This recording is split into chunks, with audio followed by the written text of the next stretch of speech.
Around the world, there are factories making everything from bikes to biscuits. With mega machines mass producing and highly skilled workers handcrafting. They are the products we use every day. But have you ever wondered how to distill a delicious gin? Get a tune from bagpipes? Or make a rubbish bin that's built to last? Well, sit back as we go behind the scenes on the production line.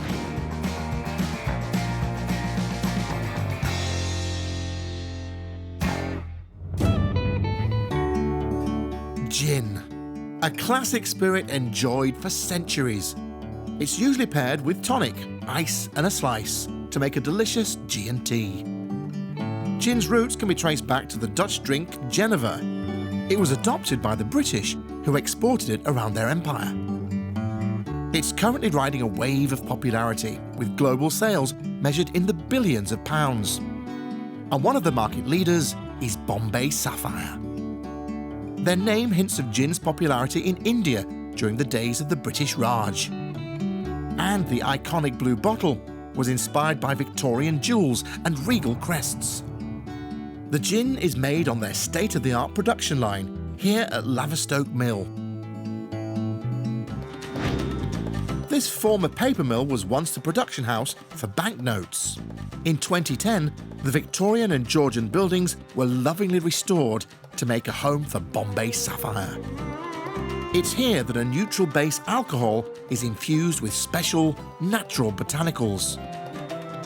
The key flavour comes from the juniper berries that makes gin, gin. Chin chin.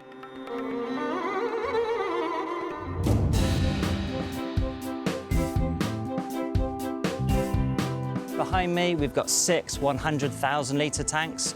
This is where the initial ethanol alcohol gets delivered to site at 96.3% ABV. Then it will come through these pipes. We'll make the gin in the stills. It starts with the neutral grain or wheat-based alcohol. Few distillers make their own. There's a really good reason why we use wheat. There's actually more arms on the wheat molecules to attach themselves to the flavour of the botanical notes. So it's like a sponge, if you like, absorbing all those lovely botanical flavours.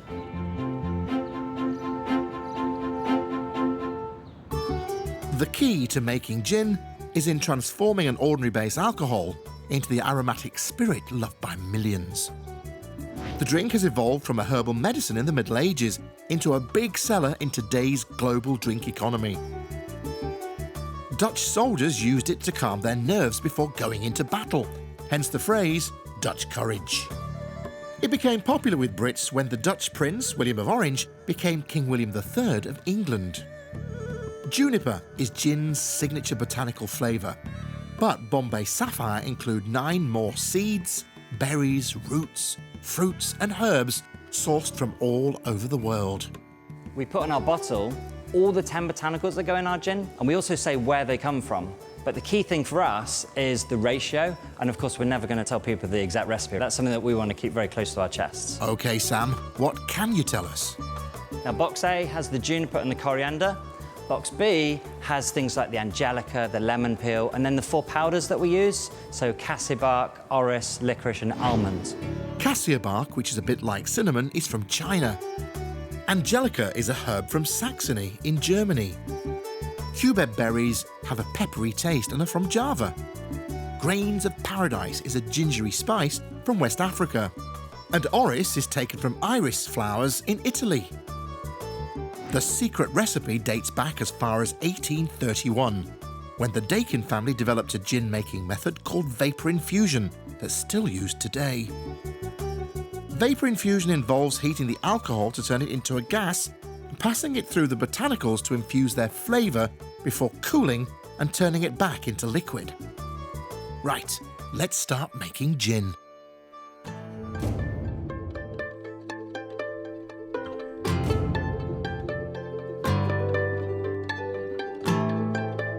The first stage is to load the pre-weighed botanicals into these copper baskets.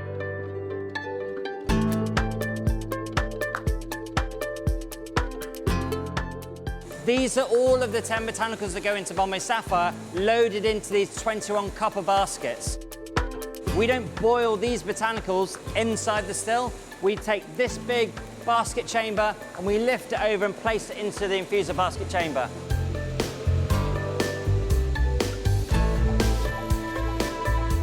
The spirit vapour passes through the copper basket in the stills, infusing the botanicals to extract and capture the aromatic flavour and aromas.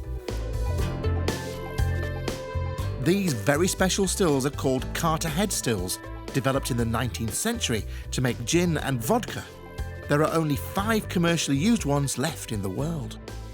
So we're in the main still house here at Lavestoke Mill, India House, and we've got 2 ginormous 12,000 litre pot stills.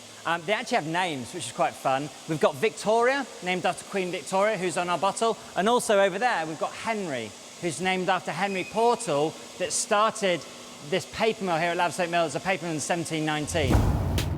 And here's the vapour infusion in action. The stills are filled with a mixture of water and pre-made neutral grain alcohol. The botanicals baskets are then placed above the liquid. Alcohol vapour goes up the tall column, along the linarm across the top, and then that vapour passes through the 10 botanicals that create the Bombay Sapphire recipe, and it gently extracts the natural oils and the flavour molecules. The alcohol boils at around 80 degrees C. Once the vapour passes through the infusion chamber, it's cooled by passing the pipe through a chamber of cold water, taking the temperature down to 22 degrees. This is the bottom of the condenser, and this is where the alcohol vapour is turned back into a liquid. And the gin is flowing through this pipe, and then you can see the gin literally flowing through, and that is then going to fall into one of these 3 tanks. All the gin here is quality tested.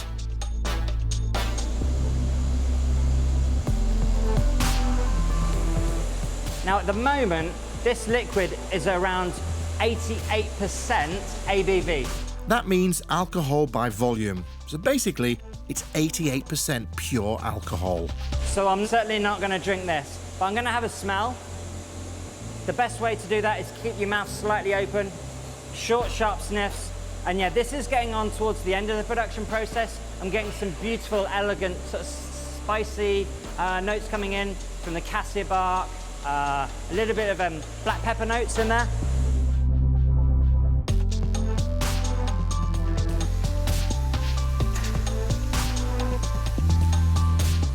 So these are the waste botanicals that have just been in the production process. All of the natural oils and the flavour molecules have been extracted from them. If I take a smell, it really doesn't have much smell left to it. All of the flavour's been extracted, but we don't put these into landfill. These actually go into our biomass boiler, which is on site. Which is downstairs in the basement. Nothing goes to waste here. This is actually where all of the spent botanicals that have been used in the distillation process, they're mixed with locally sourced wood chip from a local organic farmer. We burn them in here at 915 degrees C. And that fire heats up the water that's held above it, turns it into steam, and that's the steam that heats up the still in the still house. Also heats up the glass houses, heats up the water in the taps around sites, and heats up the buildings in the wintertime. And we actually also recycle 100% of all waste from Lavestoke, including the waste product of the biomass boiler, which is this, the potash. We then give this ash back to the local farmer, he spreads it on his fields, and then that then allows the crops to grow in the field. It's really quite remarkable. Right, Sam, where are we up to with that gin?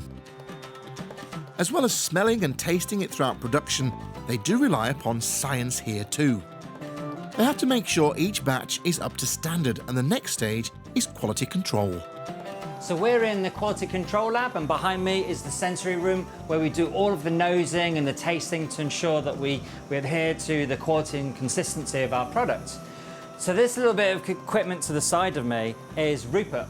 He's our radioactive GC. A GC is a gas chromatography machine. We put tiny, tiny little samples of the gin, 2 ml samples, into this machine, and essentially at the end of it, it gives us a graph.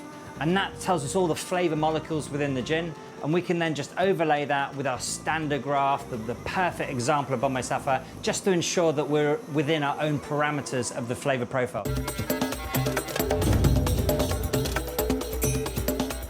Once given the seal of approval, the gin is sent 300 miles north to fill those famous blue bottles.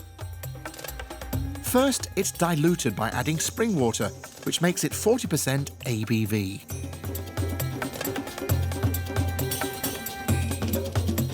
Right, now let's get down to the drinking. Got any ideas, Sam? So to make a drink called the Lavestoke, we end up by squeezing in the fresh lime wedges into the glass.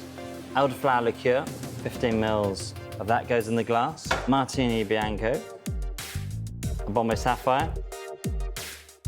Swirl all of those ingredients together with a little bit of premium ginger ale.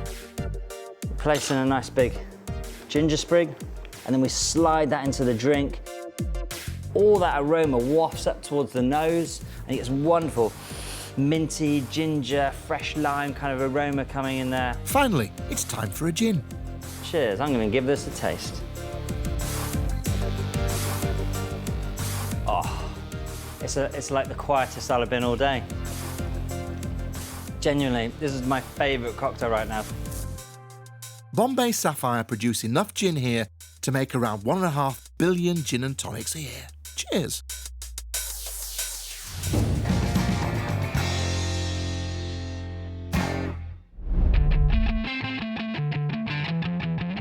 The ancient sport of curling can be traced back to 16th century Scotland, where the bitterly cold winters guaranteed ice.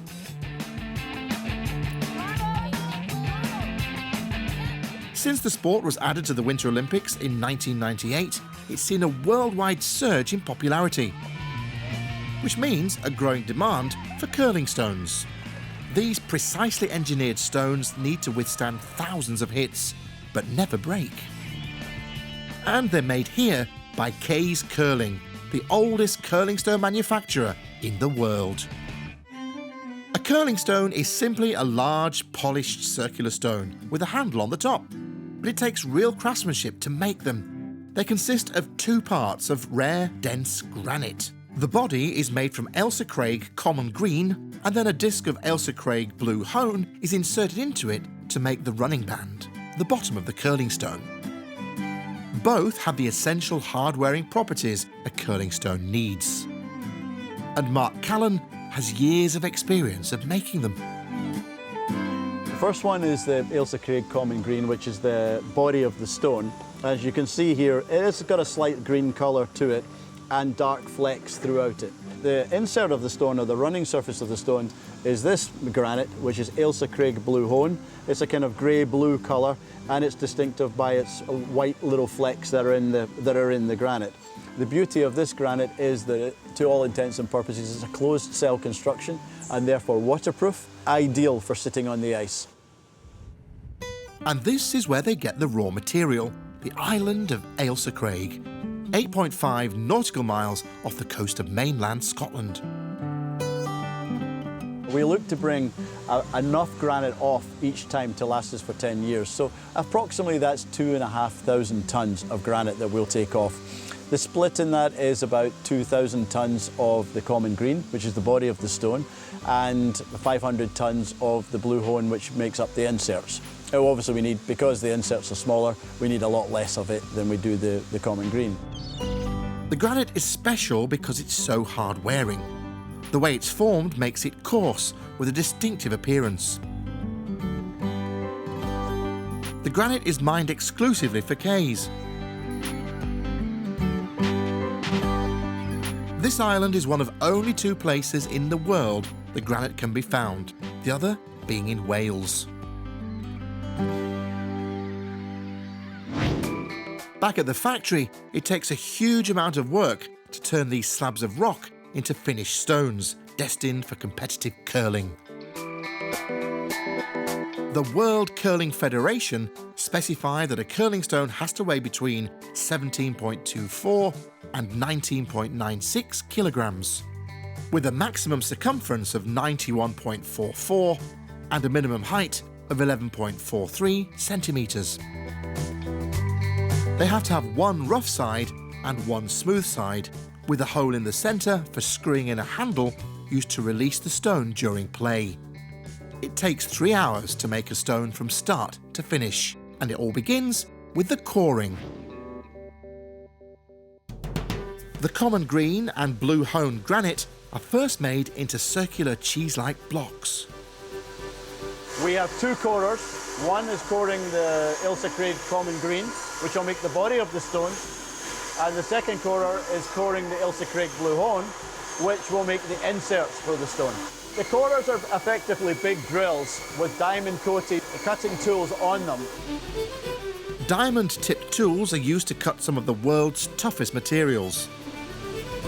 The core drill bores right through the granite slab, making a piece that matches the rough shape of the finished stone. The drill bits are kept cool thanks to a mix of oil and cold water.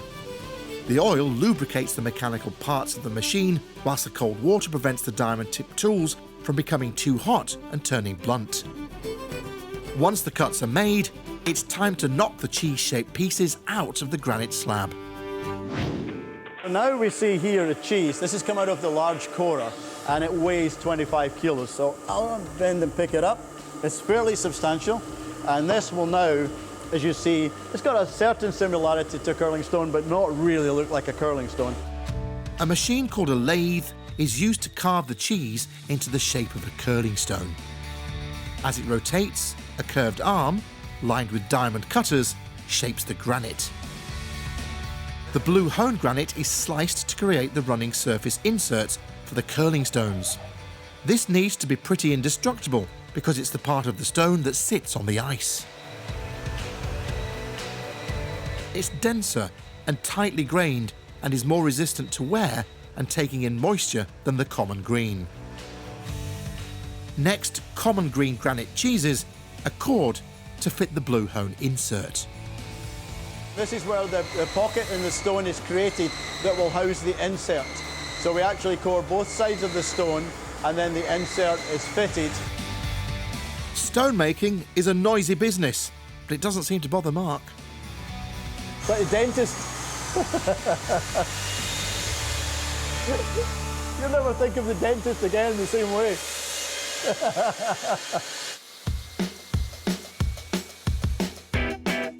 With the drilling over, it's ready for a filling. The blue hone insert is stuck in with super strong glue into the green granite core. It's inserted using an epoxy resin glue. And this is aircraft quality glue that never sets. This is a good thing because the stones have to go through big temperature changes, and if the glue sets, it would crack. This flexible glue is able to expand and contract with the hot and the cold. Once the insert is fitted, a drill bores a hole 16mm wide right through the centre. This is for attaching the curling stone's handle. Now it's ready for the next stage, the fine shaping. That's where the stone now starts to look like a curling stone. It starts to take its shape. In effect, we're taking away all the rough edges, all the square edges from the insert fitting process so that it does look like a curling stone. Curling is an unusual looking sport. The stone is pushed down a sheet of ice, whilst two players sweep the surface in front of it, warming it, making it curl less and move straighter. The goal is to get your stone closest to the target called a house, often knocking competitors out of the way, which is why every curling stone needs a striking band. The striking band on a curling stone, as its name suggests, is where the stones bounce off each other or hit each other during a game. We call this one the bander. This is putting the striking band onto the stone. And this is very, very important because every stone striking band has to be the same shape and the same height and the same width. So this is effectively making the stone slightly convex so that you make it a hitting point on the stone rather than a hitting face.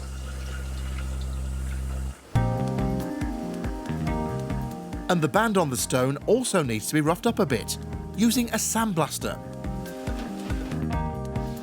so that when it meets another stone, it doesn't just slip away.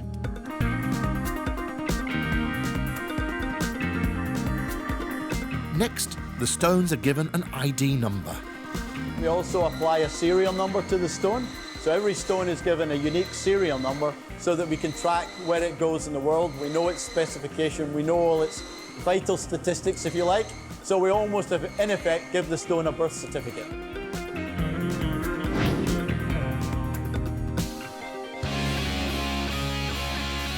To make the stones look nice and shiny, they are given a polish. This can take up to 15 minutes. It takes a minimum of 3 years to learn how to make a curling stone.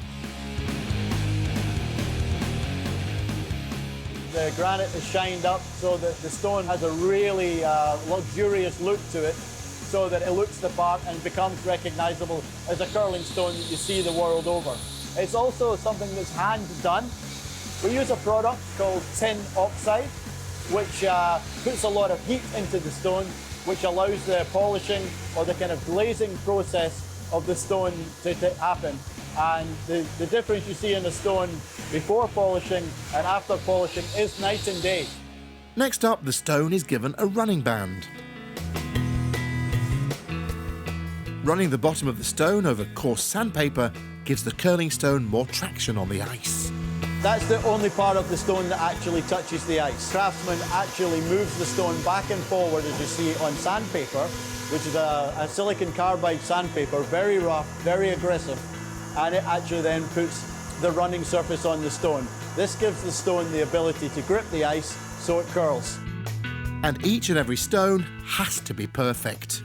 So we'll put this one onto the scale, and if it's around 18 kilograms, really close, then that's what we're looking for. Whoa, 17.995. So we're 5/1000ths of a gram out. So pretty close. Absolutely impressive stuff for the guys. Finally, an injection moulded plastic handle is added, which will bring it up to the minimum competition standard weight. In effect, all you do is you get the curling stone, you put the handle on top, lift the curling stone up, bolt into the inside, screw it on.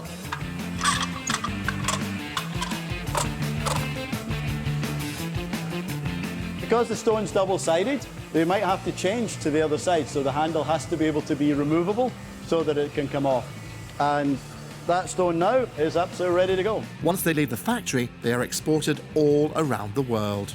They go absolutely everywhere, and we're very fortunate at the moment that given the global rise of curling, that we cannot make these things fast enough. We need to find a way of making them faster. But we do need to keep the traditions alive, and we need to make sure that the quality stays absolutely top-notch. It can't be on the Olympic stage and not be top-notch quality. With 2,000 stones being made every year, these handmade beauties look set to stay as popular as ever.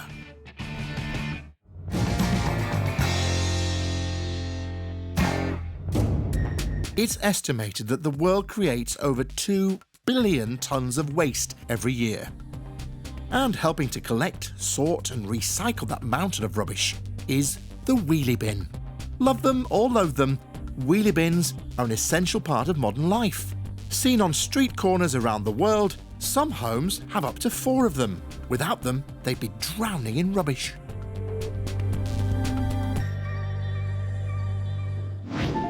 MGB are one of the largest wheelie bin manufacturers. They make more than 2.5 million wheelie bins every year.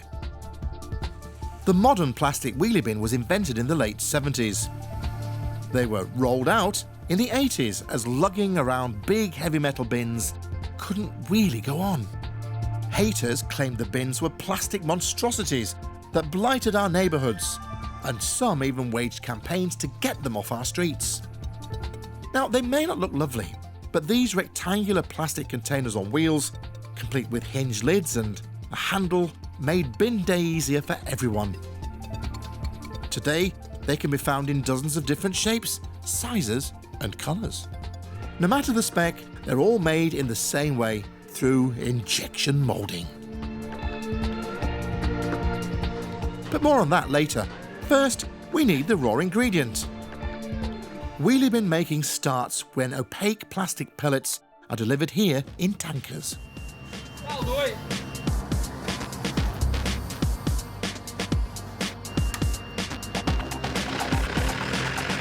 Once the pellets are delivered to site, we store them in the silos that you can see behind me. There are 13 silos and each one holds 75 tonnes. That's 1 day's worth of bin-making ingredients. The material that we use is HDPE. So when it's delivered to us, it's delivered in pellet form. Polythene, or HDPE, is used because it's hard-wearing and doesn't rot. It's used to make things like underground pipes and garden chairs, which is handy because the bins need to withstand being outside in all weather conditions. Once we need them in the factory, the pellets are then blown through the pipes into the factory to be used in the machines. Wheelie bins are colour-coded to help householders sort recyclable waste. In some areas, the coloured bins have become iconic and have even become a source of pride. So, to make wheelie bins in up to 50 different colours, the opaque pellets have to be dyed. We only add the colour that the customer requires. So if you want a blue bin, we add blue dye. If you want a red bin, then we will add red dye. We only add a small amount of dye and then that will colour this material up. And they don't just use the fresh stuff, they use recycled plastic too. This used to be a wheelie bin. It's been ground down into its original form. We don't have to add the colour, we simply put it through the machines and mould a brand new bin out of this material. Making a wheelie bin starts with blending. The fresh plastic pellets that come from the silos are added to a blender and mixed together with pellets that have a special concentrated colour pigment and are dyed.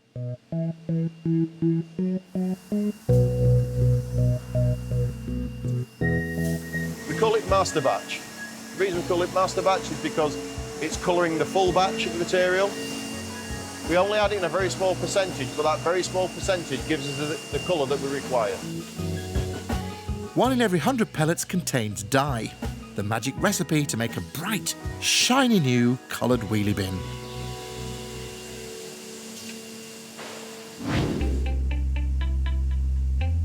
After the pellets have been dyed, it's time for the injection moulding. Modern injection moulding machines are tailor-made, and most of today's plastic products are manufactured using them. The pellets are fed into the injection moulding machine. The machine has a rotating screw inside that turns at 55 revolutions per minute, which melts them. This is a very high pressure, high heat area, so we can't have a clear tube like you would have in a syringe. And they become a melted gloopy goo like this.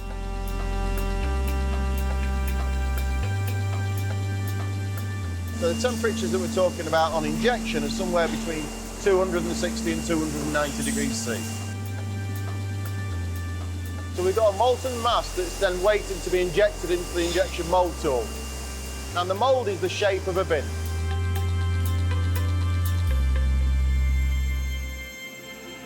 The wheelie bin shaped mould is made of steel and weighs a whopping 30 tonnes.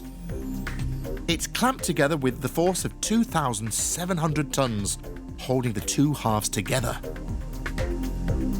The melted plastic is pumped around it at high pressure. The mould is cold, and the plastic solidifies and becomes bin-shaped almost as soon as it fills the mould. It takes less than a minute to make one 240-litre wheelie bin, weighing just 7.5 kilograms. The robot then will come in, pick the bin up out of the machine, take it out of the machine and then drop it onto the conveyor. The bin is now about 90 degrees when it comes out of the machine.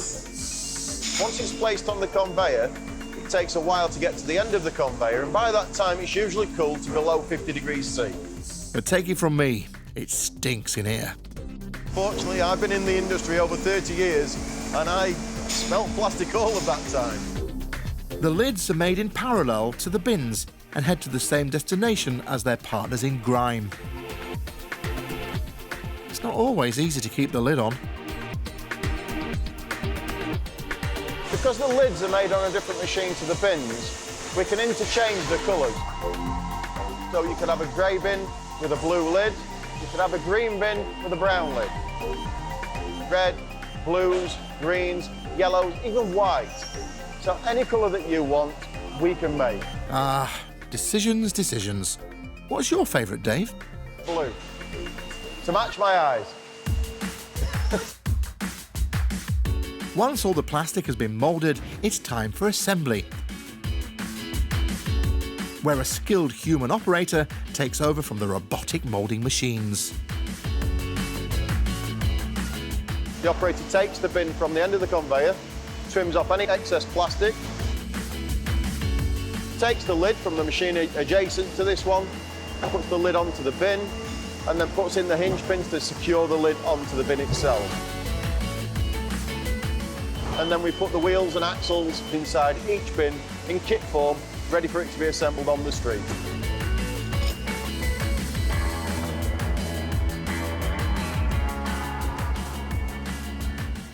Before the bins are ready for use, they are run through an extensive series of endurance tests. These bad boys have to take on a lot of rubbish. A wheelie bin is useless without wheels that can't leap small bumps in the road. Survive being lifted onto a huge truck at least once a fortnight.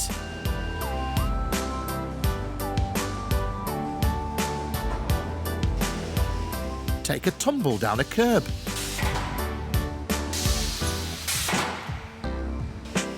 And weirdly, being dropped from 3 metres. Now, is this one going to survive? Ah, nice one. After the all-important logo has been printed on the sides and information about what rubbish can go inside them, they are ready to be distributed to councils and hit the streets.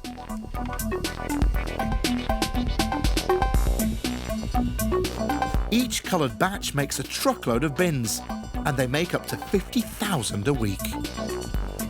I do think we ought to appreciate wheelie bins a lot more than we do, because the amount of work they actually do for us, when you think about, we couldn't recycle without wheelie bins. If you were to ask me if I think they're a thing of beauty, not quite, but they are a very useful thing to have about. Well said, Dave. It's been a pleasure.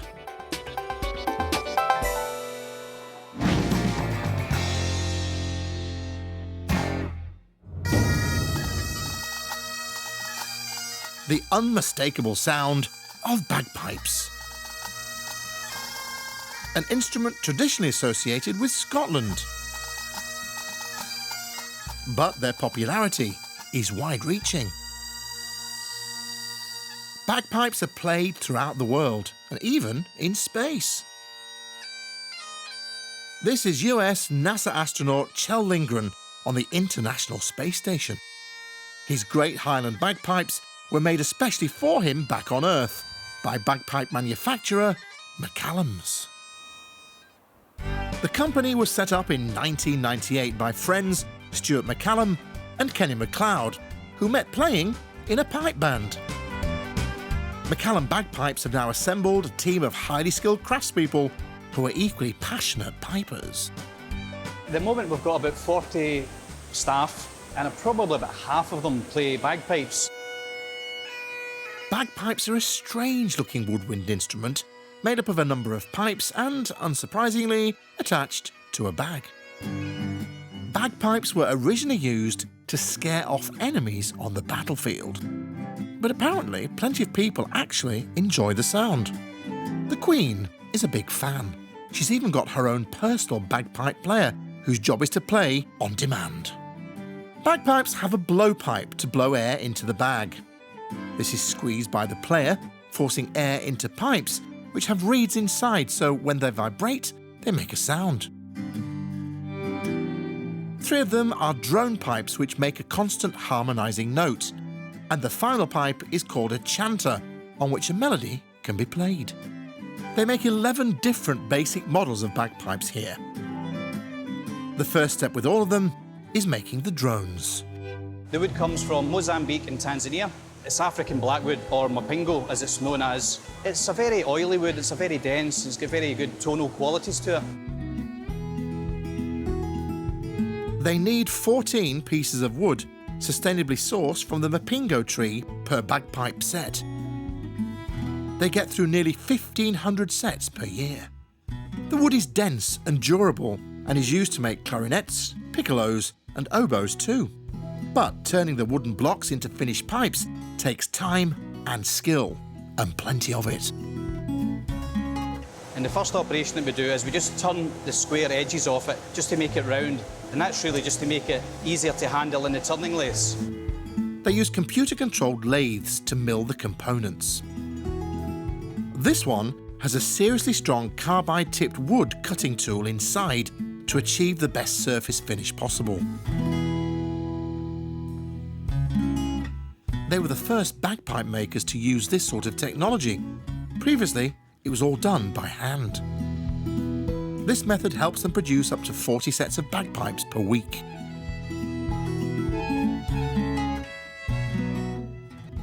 The next operation is to bore the holes through the centre. This part here is the base top. This is one of the parts of the drones, and this operation here we're doing here is just, we call that the bell of the bagpipe. The lathe rotates at 2,000 revolutions per minute. The size of the bore in the wood affects the tone. The smaller the hole, the higher the pitch. Once Andrew's bored the hole through the base top, it comes to the smaller CNC machine, and what we're doing is we're putting a roughing profile on the wood, and that's really starting to take shape now. It's not the finished part yet, it's just to allow the wood to dry out and breathe. It's 14 different pieces on a bagpipe, but there's also multiple parts on each piece. To do this operation by hand, you couldn't do it, it wouldn't be cost effective.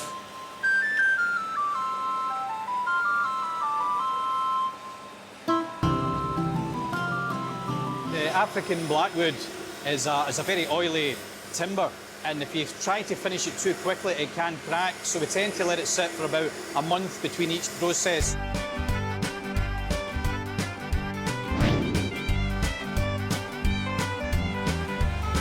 Next, the drones are decorated or combed. This is still done in a traditional way.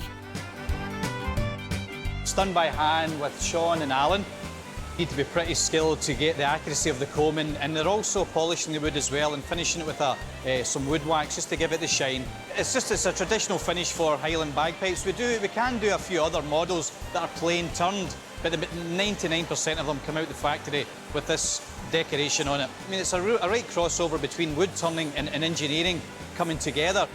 Now for the finishing touches. Once the wooden pipes are combed or beaded, they need a mount or a ferrule.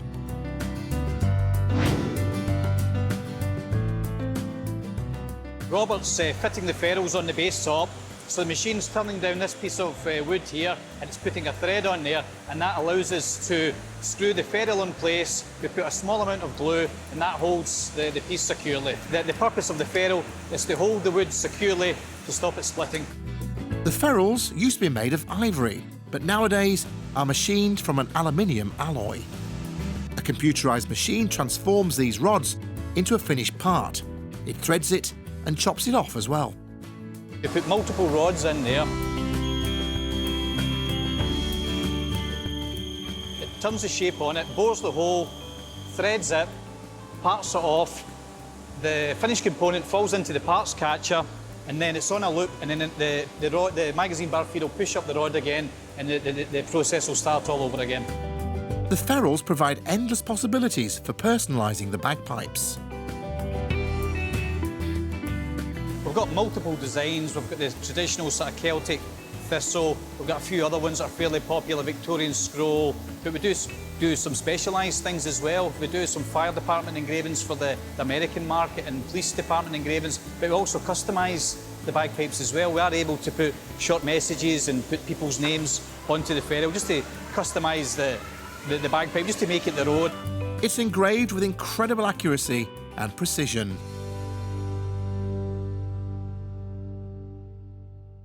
Every single component that we make starts here, and we do all the design work, and then from the design work we then create programs that the machine will understand, and we download it to the machine, and out comes the finished article. Bagpipes have become a family affair here. This is my daughter. She's just joined the company the start of this year after being at the university in Glasgow and got her degree in product design. So she's helping me and hopefully going to take on the family business. McCallum's also make their own reeds, which is an art in itself. 2 thin strips of cane are used in all the pipes. Without them, they wouldn't make a sound.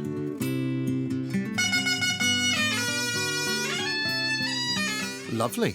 The chanter, bass and tenor drone all have different reeds, which create their distinct tones. But you can't have bagpipes without a bag. And McCallum's get theirs from just up the road. I've been in the manufacturing of pipe bags for 30 years. Bagpipes were traditionally made from the skin of a whole animal, most often a sheep.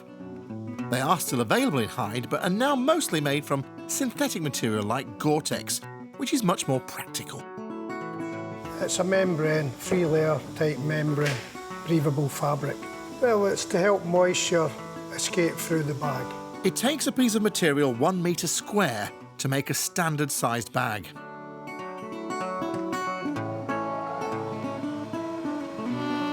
When it's cut, rubber collars are added, which attach to the drone pipes. Rubber collar then will be inserted into the fabric. That is sealed with a high temperature machine, which then would give us an airtight seal. The technique is a trade secret. People asking how easy do you get into the bag, and we come up with the airtight zip. This is the final, the process is quality control for checking the bag for airtightness. Now, can you play the bagpipes, Craig? Bagpipes, it takes a lot of wind out of you. And I don't know if I've got that puff. It's pretty firm under the arm. As you can hear, there's pretty good air in that tight, so next process will be for packaging.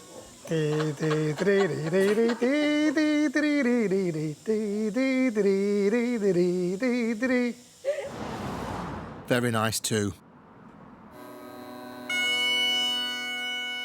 Back at McCallum's, the bag is ready to be introduced to the finished pipes. Now I'm just fitting the stalks, the African blackwood stalks, to the synthetic bag. Pulling the stalks through the rubber grommets, and then I'll attach the drones and the blowpipe and the chanter to the bag, get it ready to play. What goes over the top of that is a bag cover, which just to make it look nice. I've got kids, yes, but none of them play. It's maybe because they hear me playing all the time in the house. They don't want to hear it anymore. The reeds are inside the ends of the pipes, which go inside the bag. This is the bass drone. This is a tenor drone and another tenor drone. Then you have your blow stick.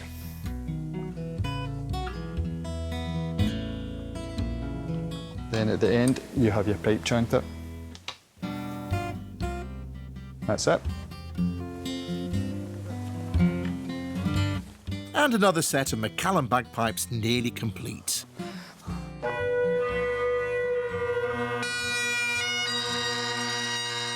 Just a quick tuning tweak. By the way, the noise of bagpipes can reach 111 decibels. That's louder than a pneumatic drill. And it's back to work for the team. Bagpipes are in demand.